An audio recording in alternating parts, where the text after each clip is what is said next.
When I finally got my driver's license, I felt like I'd earned a key to a new world. I was 16, working weekends at a hardware store and mowing lawns during the summer. Every birthday, every Christmas, I asked for cash instead of gifts. I saved every dollar. My family wasn't well off, so getting my own car meant I could help with errands, drive my younger siblings around, and just feel normal, independent, free. I didn't have the luxury of choosing something new or even remotely modern. After weeks of searching online, I found a refurbished '07 Honda Accord at a small garage about 30 minutes from town. It was cheap, almost too cheap. But I was just excited it ran. Had 4 wheels and didn't reek of smoke or fast food. The salesman told me it had been in an accident, but assured me it had been fully repaired, inspected, and cleared. I didn't ask too many questions. At that price, I couldn't afford to. The first few weeks were great. The car drove smooth. I drove it to school, to work, out to grab late-night food with my friends. It gave me a freedom I'd never had before. But then, little things started happening. The first time the steering wheel jerked, I brushed it off. It was barely noticeable. I figured I must have hit a bump in the road or maybe my hand slipped. But then it happened again and again. Sometimes I'd be turning gently and it would tug harder, like something was trying to overcorrect. Other times the wheel would stiffen unexpectedly or twitch slightly to the side.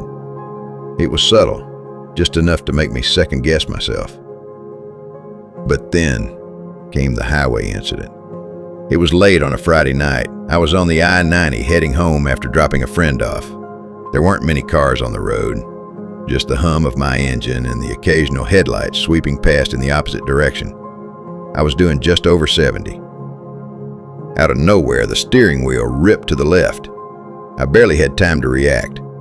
The car veered across the lane toward a massive 18-wheeler. The horn blared, loud and angry, and I yanked the wheel right with all my strength, my tires screaming as I corrected the course. The truck driver slammed his horn again and swerved to avoid a pileup. I could see brake lights flaring up in my rear view, but I didn't look back. I didn't care about the angry horns, the middle fingers from other drivers. I was shaking. I knew that wasn't me. That wasn't some bad alignment or gust of wind. Something took control of the wheel. As soon as I got home, I parked the car on the street and sat in it for a few minutes, trying to calm down. My hands were trembling. My heart wouldn't slow down. The next day, I drove it to a local mechanic. I didn't tell him what I'd felt, just asked him to check the steering, the suspension, anything that might have gone weird. He ran diagnostics, lifted the car, checked every system top to bottom. "Everything looks fine," he said, wiping his hands on a rag.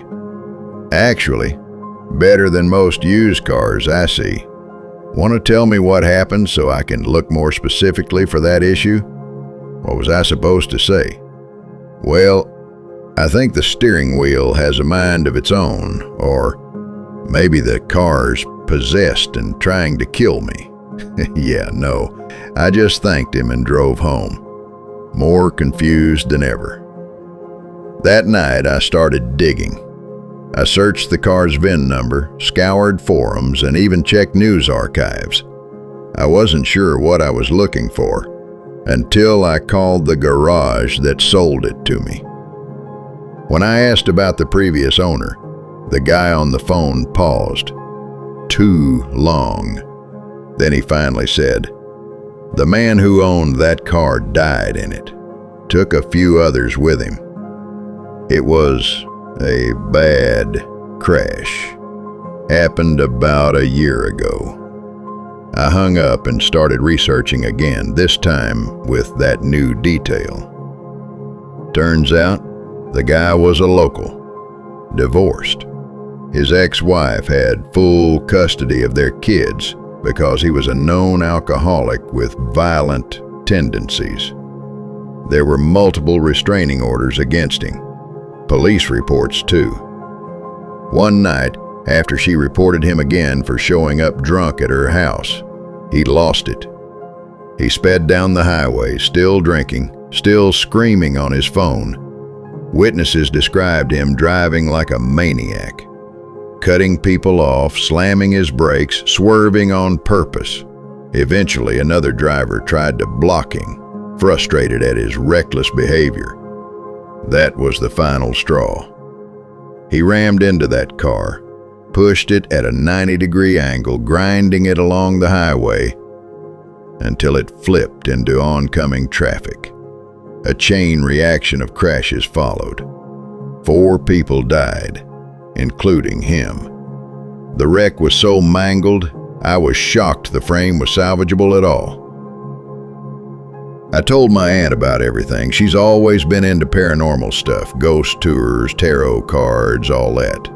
I figured if anyone would believe me, it would be her. And she did. Her face went pale when I told her the story. "That car's cursed," she said. "You need to get rid of it. Not sell it. Not pass it along. Scrap it. I'll help you with money for a new one if I have to. Just get rid of that thing." I didn't argue. A few days later, I planned to take it to a scrapyard about 10 minutes away. My uncle agreed to meet me there in case anything went wrong. It was a cold morning, but the inside of the car felt unnaturally cold. I started the engine, and white vapor escaped my mouth, even though it wasn't freezing outside. My hands were numb on the wheel. I turned on the heater, but it blew ice-cold air. About halfway there, I felt something behind me. Then fingers, ice-cold fingers, pressed against the back of my neck. I gasped and tried to swat whatever was touching me, but there was nothing. My vision blurred and my chest tightened like I was being choked. I slammed my foot on the brake, but the car sped up instead. The engine roared as I flew past the speed limit, barely able to keep the car on the road. I started whispering, "Stop, please stop, just let me go." But the grip on my neck tightened. That's when I heard it. A faint, sinister laugh. A man's voice, right behind me, low, guttural, enjoying my fear, relishing it. Then, slowly, the temperature began to rise. The air inside the car stopped freezing. The pressure on my neck loosened, and just as suddenly as it had started, it all stopped. The cold, the choking, the presence. The car began to slow. I managed to steer it onto the shoulder and parked. I sat there, gasping for air. That's when I heard it again, a low, raspy chuckle. Faint, but close. Inside the car. It seemed like whatever it was getting stronger each time. At first, it was just small tugs on the steering wheel, barely noticeable. Then, it escalated. The wheel would jerk suddenly, violently, and I couldn't stop it. Now it was a full-blown attack. It only lasted a few minutes, but it felt like forever, and I knew deep down I couldn't give it another chance to finish the job. I jumped out and slammed the door behind me, chest heaving. Then I waited by the roadside, snow blowing past my face, until my uncle showed up. I refused to get back inside. He didn't ask questions, just hooked it up to the tow and took it the rest of the way. After that, it was crushed, sold for scrap, gone. I haven't had anything like that happen again, not even close. Some people roll their eyes when I tell the story, but I don't care. I know what happened. That man, whoever he was, died full of rage. He didn't just crash, he carried that hatred into death. Maybe scrapping the car set him free. I don't know. All I know is, I never want to come face to face with a spirit like that again. Ever. I grew up in a small, semi-isolated town in northern Minnesota, where the winters were long and the air always carried the sting of frost. The kind of place where your breath never quite stopped fogging in front of your face, and the pine trees stood like silent sentinels around the edge of town. About 5,000 people lived here, scattered across neighborhoods carved from dense forest. There was only one main road that connected us to the rest of the world, and it ran right past the old abandoned church and graveyard. Every kid in town had heard the stories. They said if you drove past the graveyard at night, you might see a dark figure walking the shoulder or standing still behind the rusted fence line, waiting, watching. Some even swore the figure would try to flag you down, and if you stopped, well, nobody agreed on what happened next. I was never the type to believe in that kind of thing. I was a nerdy, indoorsy kid, while others dared each other to spend the night in the cemetery or peek inside the crumbling church. I was at home with my video games, Minecraft, D&D, or nose deep in stacks of history books. The day after my 16th birthday, my older brother and his friends were on the deck, smoking weed and drinking. When they saw me coming home after spending the evening at my best friend Laura's house, they tried to goad me into one of their dares, spend the night in the old cemetery. I declined. My brother threw his arm around my shoulder as I stepped onto the deck and slurred that I was becoming an adult now, and it was some kind of rite of passage, that I shouldn't break custom. His warm and awful breath nearly made me gag and forced me to hold my breath. Unimpressed by the drunk slobbering of my brother and his friends, I shrugged his arm off and walked into the house. They clucked at me like chickens behind my back. I didn't care. Now, 5 years later, I'm grateful I said no. My skepticism came to a full stop last Saturday night. I had just come home for Easter break and for my mom's 60th birthday. I applied to a college as far from town as I could. I didn't hate it here, I just needed something bigger. But I always came back for her. She'd had me late in life, an unexpected surprise after my two much older brothers. That night, we'd reserved a small brasserie for a cozy party. Old friends, good food, family. It was a surprisingly fun night. I didn't drink much, being the designated driver and catching an early train back the next morning. Near the end of the night, I found myself talking with Laura, an old classmate. We used to be close. Her parents and mine were good friends. As the party wound down and her folks headed out early, she lingered behind to chat. My dad noticed and told me he'd drive my mom and brothers home if I wanted to give Laura a lift instead. I agreed. We walked out into the freezing night, breath curling in the air like smoke. The brasserie was closing up behind us. As we buckled into my car, Laura asked if I still remember the way to her place. I nodded, already backing out of the lot. At first, the ride was quiet and peaceful. Soft music played on the radio while we exchanged snippets of conversation. Childhood hangouts, old teachers, gossip about classmates, and memories that had once been embarrassing but now made us laugh. About 15 minutes into the drive, we hit a familiar fork in the road. Suddenly, Laura slapping my chest and clutching my sleeve in a tight fist. "Stop the car!" I hit the brakes, surprised, concerned.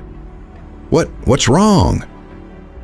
She turned to me, eyes wide, her whole body tense. "You're not taking the old church road, are you?" I blinked, caught off guard by the fear in her voice. "Why not?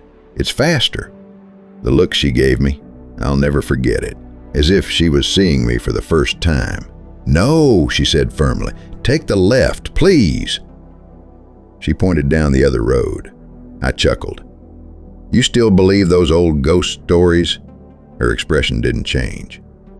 10 extra minutes on a 20-minute drive wasn't a big deal, so I took the longer route. But the carefree vibe was gone. Laura stayed quiet for the rest of the ride. When we pulled up to her house, she hesitated before getting out. Then, in a low voice, without looking at me, she said, "Don't go back to the old church road." Her voice shook. "Not tonight." She thanked me and stepped out, disappearing into the warm light of her porch. I sat there for a moment, confused. The skeptic in me stirred. What had her so spooked? So I did exactly what she begged me not to do. I turned the car around and took the old church road. The trees on either side looked taller than I remembered, their branches bare and clawing at the sky. The forest had started creeping in from the sides, reclaiming the pavement. I rolled down the window, letting in the cold breeze as my playlist shuffled quietly in the background. The road was dim, lit only by my headlights and the occasional reflection of frost on the guardrails. That's when I saw him. A tall figure walking along the right side of the road, hunched over, a black hoodie pulled low over his head. I didn't even notice him till I passed him. My stomach dropped. I glanced in the rearview mirror. The figure had stopped. He was standing upright now, watching me, facing me. Then, in the corner of my eye, I saw another figure, identical in shape and size, standing on the left, just outside the cemetery fence. I looked back at the mirror. The road behind me was now empty. My hands tightened around the steering wheel. Maybe the guy had ducked into the woods? I tried to rationalize it, but then, as I kept driving, just a few meters ahead, the same figure was standing by the roadside again, still, silent, watching. Then his head slowly tilted to the side. As I passed, he slowly raised his hand, thumb out, a hitchhiker's gesture. I sped up. I didn't want to stop, wouldn't stop. My brain scrambled for logic. Was it a prank? A group trying to scare people? Some kind of mugging setup? Better to keep moving. Then I saw it. Something was in the middle of the road. I slammed the brakes, but it was too late. There was no time to stop. But instead of a collision, there was a blast of ice-cold air that tore through the car. My lungs seized mid-breath. And in that frozen silence, I heard something. A voice. So faint, I almost mistook it for the wind. Can you help me go home? The words weren't just soft. They were sorrowful, almost a wail. My blood ran cold. My heart pounded so hard I could hear it in my ears. I didn't look back. I didn't blink. I just drove, like a bat out of hell. Didn't stop until I reached my driveway. I didn't tell anyone. I didn't sleep, just lay there, eyes wide open until the sun came up, haunted by the memory of that freezing air and the voice that had passed through me. The next morning, I packed my bags and caught the first train back to college. But even now, hundreds of miles away, I still hear him. Can you help me go home? And I don't think he's talking about a house. I think he means something else. I grew up in a small mountain town called Dunridge, where the winters last half the year and the roads get so quiet at night, you can hear your own heartbeat echo off the snow. The town had fewer than 2,000 people, and when the storms rolled in, it was like the world ended at the edge of the forest. Last winter, during one of the worst snowstorms in years, I was driving my dad's truck out toward the old pump station. We'd been getting hit with heavy snow for 3 days straight, and more was coming.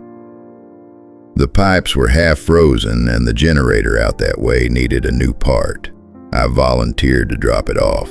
It was supposed to be a simple 30-minute drive. Halfway there, visibility was awful. Snow slamming into the windshield, wipers barely keeping up. As I rounded a bend near the ridge, I spotted a sedan parked on the shoulder, hazards blinking in the storm. It was the only car I'd seen for miles. Like everyone in this town does, I slowed down and pulled up beside the driver's window to see if someone needed help, but the front seat was empty. I leaned forward, peering into the back. Nothing.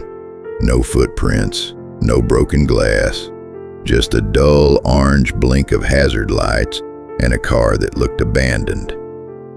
I figured maybe someone had already picked her up. Still, it gave me a weird feeling. I looked around one more time and was just starting to drive away when my truck suddenly cut out. The engine shut down, headlights died. Everything went completely silent except the wind and the whisper of snow against the glass. I frowned and leaned forward to turn the key again. That's when I heard it, a woman's voice. Faint, like it was coming from just outside the truck. My car broke down. Can you help me? I looked up. There was no one on the road, no one in the trees. I scanned the side mirrors, nothing but white flurries. And then I caught it. Movement in the rearview mirror. My eyes shot up. There in the back seat was a woman, mid-20s maybe. Hair wet and tangled like she'd been walking for hours in the storm. A thick blanket clung to her shoulders, half frozen to her skin. And around her neck, bruises. Dark, sick-looking bruises, like someone had cinched a rope tight around her throat. I froze. My brain couldn't catch up to what I was seeing. I hadn't heard a door, hadn't seen her approach. She was just there. She tilted her head slightly, her voice low, breathy. My car broke down. Can you help me? I swallowed hard. Goosebumps ran down my arms, up my neck. Trying to keep my voice calm, I said, I don't really know much about cars, but I could call a mechanic for you. Even as I said it, I remembered, no signal out here. I apologized, offered to drive her to the nearest motel or service station. She didn't react, didn't even blink, just repeated, almost in the exact same tone, my car broke down. Can you help me? Something about her.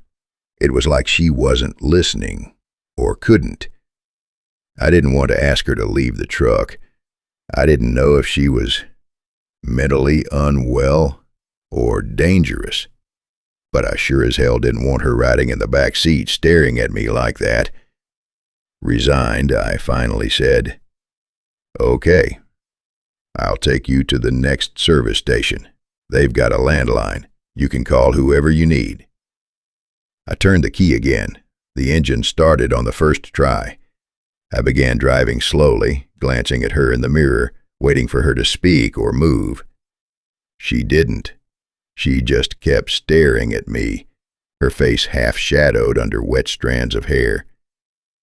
Then the tires hit a patch of ice. The truck skidded hard toward the right, straight toward the cliffside. I fought the wheel, turned into the slide, and brought the truck to a grinding stop. Heart pounding, I looked into the mirror to reassure her, but she was gone.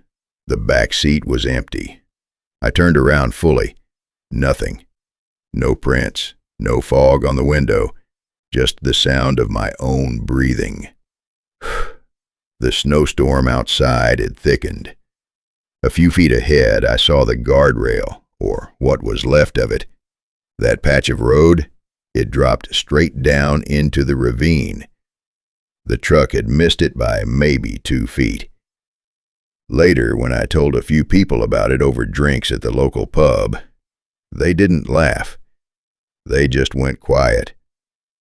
An bearded older guy leaned in and said, gravely, "Sounds like you met the Frost Widow." I blinked, confused. The who now? She shows up in the storm, just like this one. He gestured towards the windows. Hitchhikes without opening doors. Always wears that blanket, like the one she died in. They say she was strangled by her fiancé and left out there in the snow. Her car broke down right by the cliff. She's still trying to get home. Another guy nodded, grimly.